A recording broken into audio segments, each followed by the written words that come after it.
Assalamualaikum warahmatullahi wabarakatuh.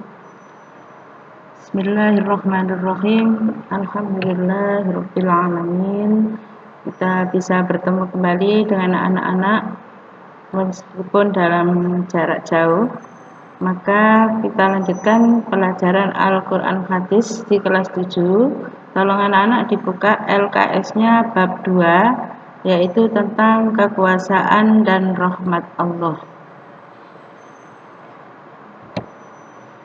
Kekuasaan dan rahmat Allah merupakan suatu keagungan, dan kekuasaan Allah banyak dijelaskan dalam Al-Quran yang hanya bisa dirasakan oleh orang-orang yang beriman.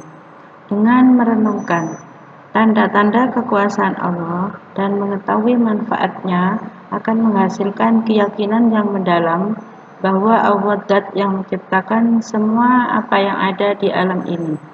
Dan Allah bersumpah demi alam semesta ini merupakan bukti kebenarannya. Hal ini dijelaskan dalam surat Asy-Syams ayat 1-10. Kita baca anak-anak ya, tolong didengarkan. A'udzu billahi minasyaitonir rajim. Bismillahirrahmanirrahim.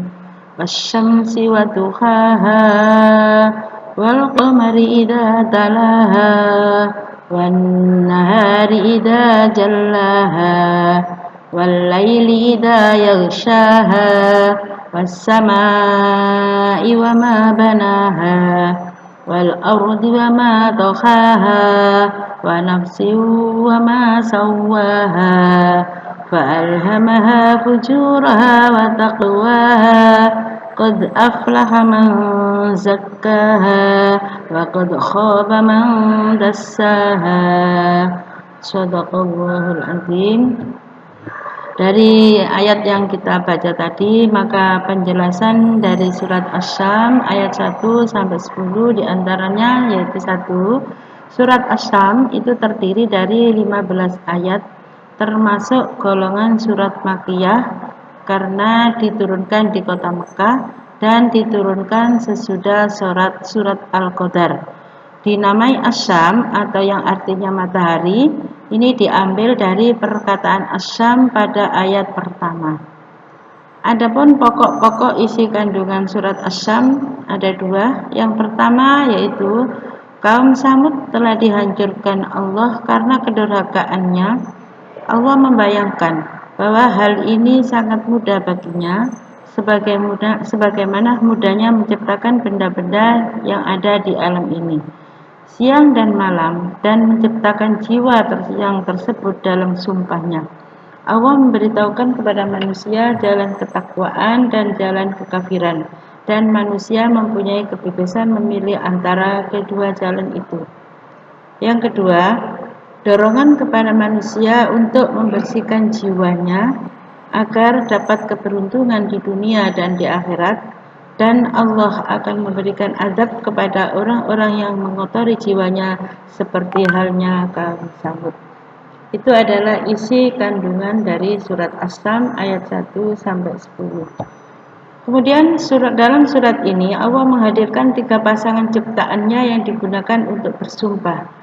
Yang pertama yaitu pasangan matahari dan bulan. Maksudnya matahari yang sinarnya baru saja meninggi kita disunahkan untuk melaksanakan salat duha yang dijadikan sumpah Allah. Atau begitu juga bulan yang mengiringi matahari yang cahayanya merupakan pantulan cahaya matahari. Yang kedua, pasangan siang dan malam. Maksudnya siang nampak terang benderang dan saat malam datang maka keadaan yang terang sirna tertutup oleh hitam kegelapan malam. Yang ketiga, pasangan langit dan bumi. Maksudnya keluasaan langit dan bumi tidak ada batasannya dan sangat kokoh tanpa ada penyangganya. Oleh karena itu anak-anak, dari keterangan yang saya singkat ini mudah-mudahan anak-anak dapat memahaminya. Maka akan saya beri tugas. Yang pertama, tugasnya adalah anak-anak menulis kembali surat Asy-Syams ayat 1-10 dengan baik dan benar. dan juga ditulis terjemahannya. Untuk tugas, ditulis di catatan buku Al-Quran Hadis, dikumpulkan dengan tugas-tugas yang sebelumnya. Karena kita insya Allah sudah ada beberapa tugas, insya Allah ini tugas yang kelima, maka bagi anak-anak yang belum mengerjakan, tolong dikerjakan, dilengkapi, dijadikan satu di catatan buku Kurdis. Pengumpulan terakhir nanti saya tunggu sampai jam 9 malam atau jam 21.00. Terima kasih anak-anak, mudah-mudahan apa yang kita sampaikan dapat dimengerti dan dipahami oleh anak-anak sehingga mendapatkan ilmu yang manfaat. Dan kami akhiri, Assalamualaikum warahmatullahi wabarakatuh.